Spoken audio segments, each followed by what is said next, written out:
Okay, take two on doing my October wrap up. Hi, welcome back to, good morning, good afternoon, good evening, welcome back to my second channel. Right, today I'm wrapping up the 16, 17, however many books I read in October, and this time you're not going to corrupt yourself, are you, memory card? No, you're not. Right, so I have a selection, I have some paperbacks, one hardback, and the rest are all audiobooks or ebooks. Kicked off the month by listening to The High Five Habit by Mel Robbins. Now, I absolutely adore Mel Robbins. I've listened to all of her books on Audible, even the Audible original ones, and I absolutely loved her 5-second rule. However, this one really fell flat for me and I gave it 3 stars. So she discusses this habit of high-fiving yourself in the mirror, and basically it's all about being, you know, your own cheerleader and giving yourself permission to cheer yourself on when you need it, yada yada yada. So I pre-ordered this. Obviously it's Mel Robbins, I'm going to pre-order and listen to it. I love when she narrates it. However, it just kind of got to me that it felt like a random stream of consciousness sometimes, that it didn't mean to be a book, and that feels really harsh, but I was like, I wasn't getting much out of it. There was a part of the book that really did it for me when she was like, when negative thoughts come in your head, just say, I'm not thinking about that, I'm not thinking about that. Using that technique landed me in therapy. Give me crippling anxiety and depression, because that's my bad, terrible coping mechanism of pushing away, pushing it down, burying it deep, don't think about it, we'll move on, oh that thought, don't like that. However, these thoughts and the anxiety is a sign that something is wrong, and you should listen to your mind and body, whether that is talking to your partner, talking to yourself, or talking to a therapist like I did, getting some CBT or just some talk therapy, whatever you need. These are things that you shouldn't just be pushing away, you know what I mean? So that really bugged me when she said that, like, don't think about it, don't think about it, don't think about it. I'm like, no, that is so unhealthy. So I gave it 3 stars. Anyway, next. I'm not going to talk much about this one, but obviously I read Kingdom of the Curse by Kerry Maniscalco. I've got a whole reading vlog on this, and is the second one in the Kingdom of the Wicked series, obviously first book being Kingdom of the Wicked. So this is a sequel. It's a lot spicier than the first book. Really enjoyed it. The ending, what? Gave it 5 stars. Absolutely loved it even more than the first book, but I'm not going to go into this one because if you want a full spoiler review and as I'm like reading it kind of vlog, then I'll link it up. And you can go and enjoy that. Then I read Worst Guy by Ruby Dixon, which is obviously a sci-fi alien romance, and it kind of comes off the back of Bad Guy, which I really enjoyed. I gave this one 4 stars. It was a nice little sci-fi romance moment. It's a friends to lovers one this time, and kind of a forced proximity, just like Bad Guy, but not as like intense and angsty. So we got another Crulden, is that their names? Another clone, and there's a like human girl on this alien planet, and she basically wants to become like almost like a social worker to kind of like bridge the gap between humans on this planet and like the different aliens and stuff.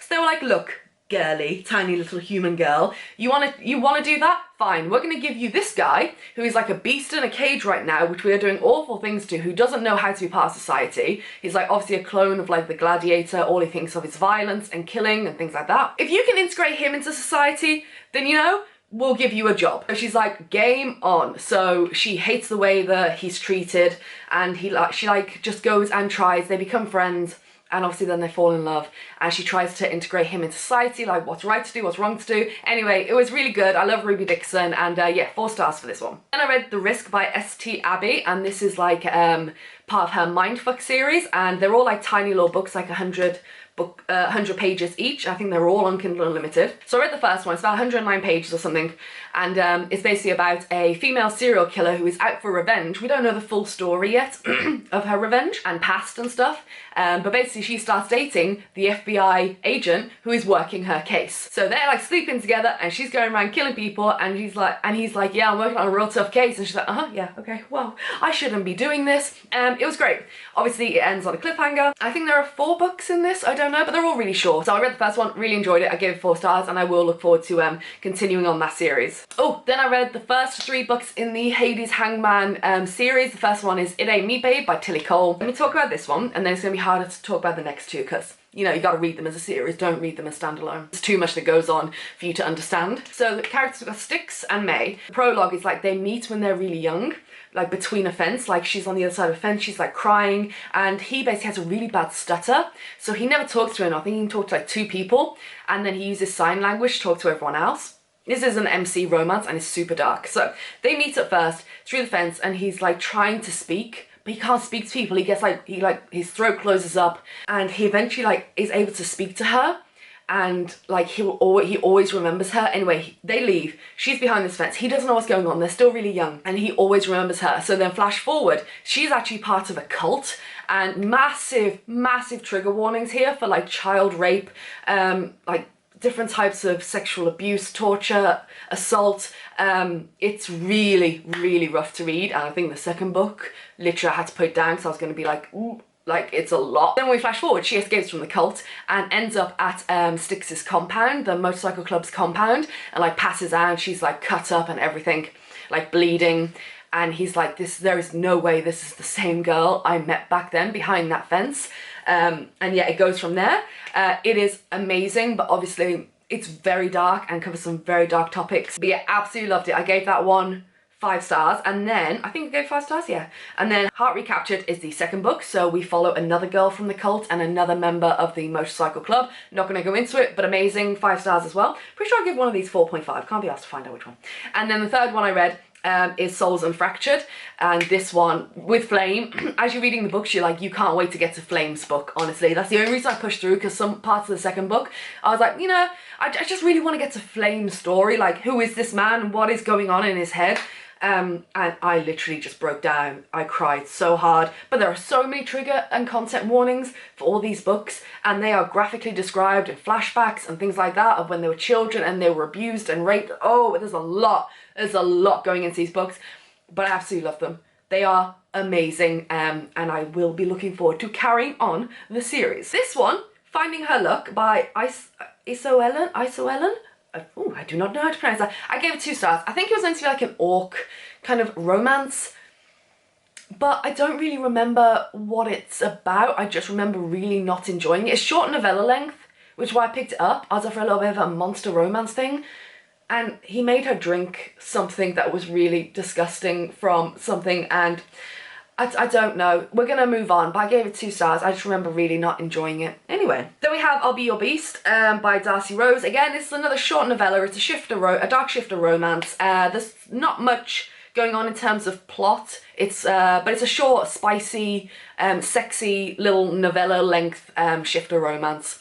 So if you're up for that, you know, sometimes I just like one of those between like longer books, like something short, something steamy, just to add in between the books. And I think I gave this 3 stars. Yeah, no real depth or plot, but you can't expect it with a novella length. I think it's, what, 91 pages. So, but I can't complain. I don't think it cost me anything on Kindle.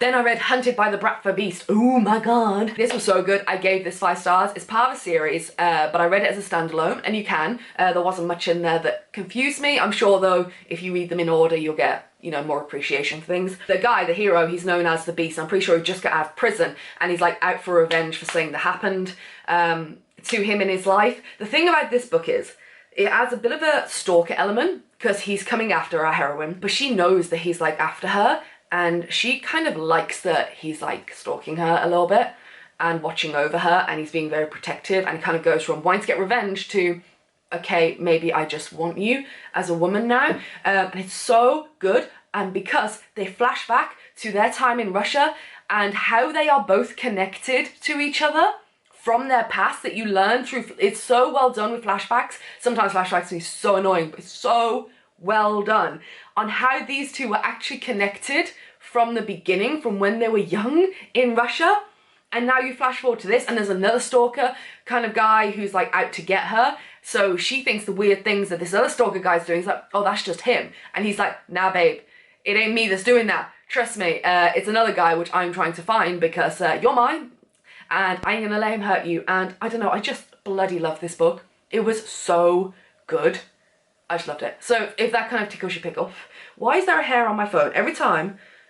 Go away, hair. Leave me. Anyway, Run Posey Run by Kate C. Wells. I gave this 3 stars. This is like a mafia romance with a psychopath, which is normally a lot of fun to read.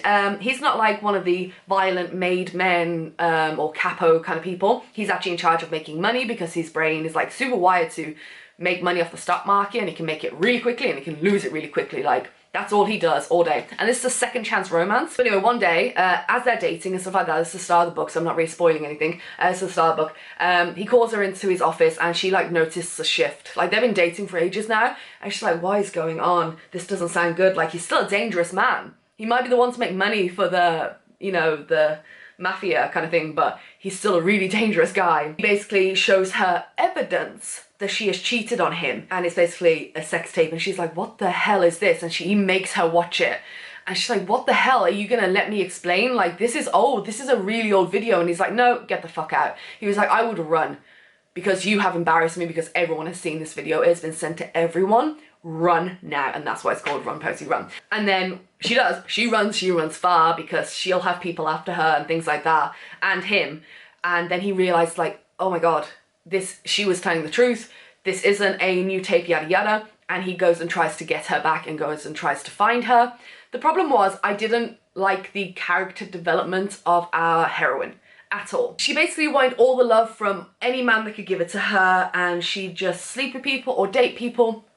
It didn't matter, and she was kind of had that reputation, and she just wanted love of someone who would give it to her and not, you know, be an independent person and find value within herself.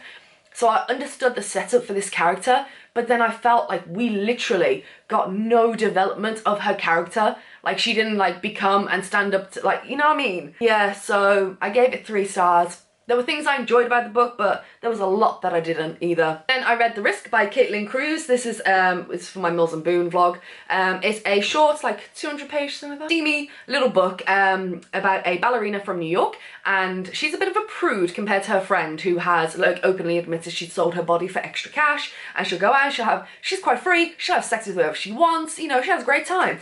And she knows her best friend has like this fantasy, a sexual fantasy that she'll never fulfill, because she's too scared to do it. She tells her of this burlesque place. It's super exclusive, invite only. It costs a lot of money to be a part of this club in Paris, where she can go and do some burlesque dancing, and then at the end of the night, if she passes all the interviews and stuff to get into it, at the end of the night she can, you know, pick a man if they pick her, and she can go and have her fantasies realised for her, and have a great night. Or after the burlesque show, she can just leave. There's no pressure, you know, obviously no one's gonna force her or anything, it's super safe.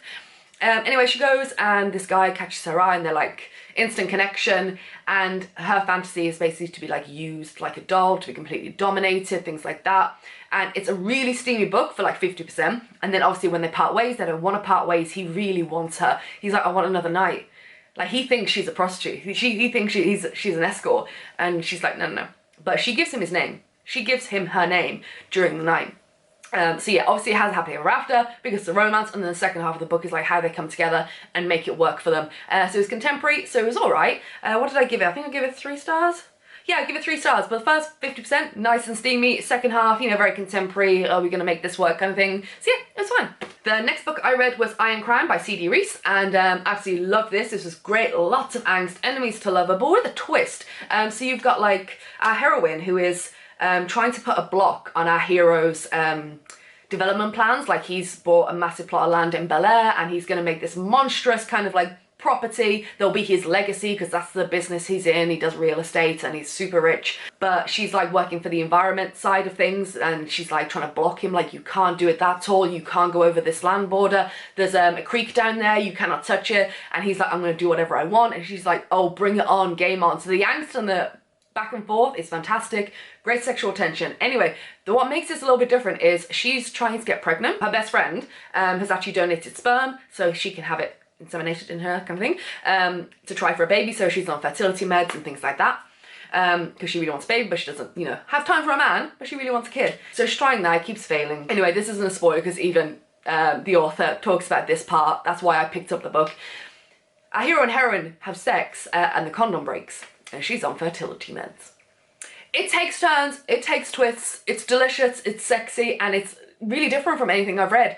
So I really enjoyed it, and this one is on Kindle Unlimited, so enjoy that. Then I read Killer Love by Tabitha Drake. This is like mafia romance.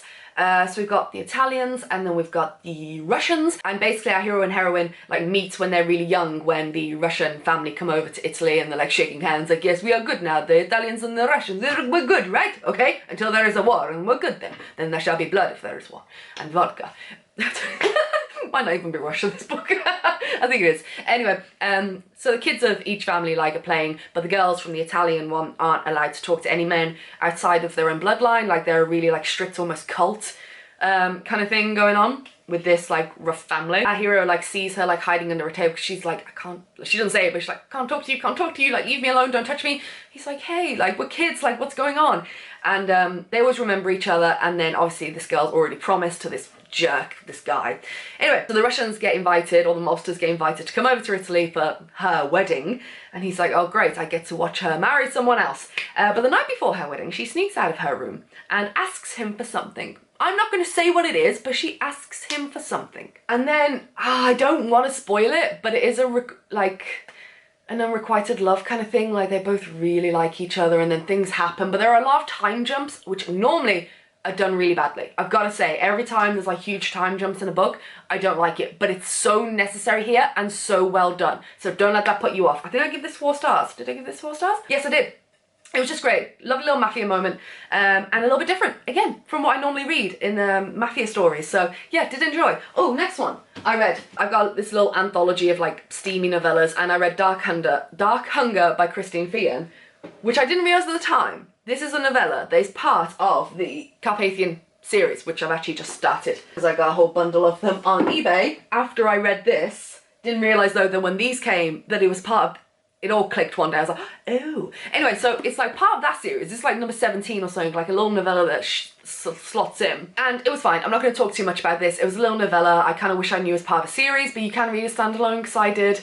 Bit insta-lovey, but it's steamy and spicy, and a lovely little paranormal romance moment. I think I gave it 3 stars, did I? Yes.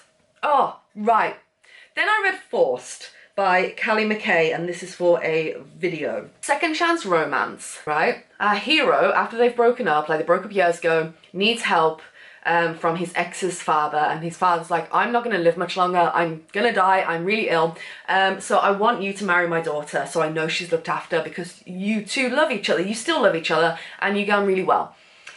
So he goes and finds her, he's like, hey, we gotta marry because I really need your father's powerful help, and this is that. And I was like, okay, I'm just gonna accept this premise and set up for what it is. And it starts off really steamy and stuff, like second chance. He kind of has to just like take her, and he's like, look, just come. She's like, I'm not marrying you. And he's like, look, just come and talk to your father. We need to sort something out, but you're gonna marry me because I need this. Like, I love you still, I will look after you, and yada yada. Anyway, it's super steamy, but then you realize that she has this thing where sexually, she really likes rough sex. It's the only way she can get off, and sometimes she likes to feel like it's being forced because of things that have happened in her past. And when that was talked about, I was like, oh, are we gonna like delve into, you know, that? Are we gonna delve into that like really deep and discuss that? About how she can't basically find orgasm or anything unless it's really rough. You know, there's a lot of trigger warnings for like past sexual assault and abuse and stuff, and then she does get raped present time in the book, which came out of nowhere. It was literally blindsided. It was so repetitive. There was certain topics, like I've just mentioned, that in this book that I was like, oh, is the author gonna do this? Is she gonna go there? Is she gonna do well to do this? And I gotta say, no. They didn't do well in handling this, and yeah, I was left at the end like, the hell did I just read? Why? The rape scene is the one that just clinched it for me at the end. It's like, you didn't have to put that in. It came out of nowhere. It made no sense. Why? Why have you put it in? It wasn't a good book. It was free on Kindle, so I can't really complain. But I liked the setup and the premise of a second chance romance and things like that, and then we were getting some really dark themes. I was like, okay, let's see how we're going to explore these, and then they just weren't explored well. And that's always a shame, especially in a dark romance. If you're gonna go there and do these kind of themes, you gotta handle them well, like really well, you know? And I just don't think the author did, so that was unfortunate. Okay, we have come to the end, exciting. The last book I read in October was Jacob by Jacqueline Frank. This is the book number 1 in the Nightwalkers series, which is quite old now, and I've been excited because when people saw me haul this, they were like, yay! So I love that. And it was really good, I really enjoyed it. So you've got like these powerful beings, they're paranormal, like centuries old, powerful immortal beings, and a lot of them go, like their powers derive from an element. Mind is an element in this one. Mind, earth, water, fire, things like that. And you've got Jacob our enforcer here, and his job is normally to make sure, you know, like the police, people are doing what they need to be done, but there are certain times when there is a full moon that these otherworldly beings kind of like give into their lust and go after humans, and they like just see a haze, they can't stop themselves, so it's Jacob's job to like pull them back, punish them if necessary, because they're there to protect the humans and not touch them, but people kind of lose themselves, and he's like, dude, no, you know you can't do this. And everyone's scared of Jacob because no one wants to you know, feel the wrath and punishment of the enforcer of their kind. Anyway, so he's normally dealt with a lot of, you know, people who come over with this kind of like haze over them for human women. Basically, a girl falls out of a window right into his arms. It's hilarious. And he starts to feel these things. And he's like, oh boy. Oh boy, is it the moon that's coming up that's making us all feel like this? Or is this something else? Because this feels like something different. And I actually really enjoyed it when she kind of gets brought into this world. She's like really smart, so she's trying to like piece it all together. She's not like one of those annoying heroines that's like, I'm just gonna put this here because I don't want to hold it up because of the glare. She's not one of those annoying heroines that's like, I can't handle this, this isn't real, I'm having a dream, wake me up. Like, will not just accept it. This girl's like very logical and she's like, okay, so you all have these magical powers, that's kind of cool. Promise, she, like the thing is though, she's not who she thinks she is and they're all like very surprised by who she is and what she can do, which is always a fun time. Yeah, so it's a great little romance and I can't wait for Gideon, which is book number 2, which I own, which is exciting. So yeah, I give that 5 stars I think, Jacob, because I just really enjoyed it. Or 4.5, I don't know, 5, round it up, why not? So yeah, those were the books that I read in October. Whew. We got there in the end, and no files got corrupted, right? Right. So I will love you and leave you. Let me know down below what your favourite book was that you read in October or just something you've read recently that's really stuck with you. I'd love to know, and I'll see you in the next one. Like, comment, share, subscribe, all the fun stuff. Do all of it, do none of it, doesn't matter. So long as you're happy. I'm happy. Things are getting better. I'm feeling better. And the sun is shining, even though it's bloody cold. Anyway, rambling, shutting up.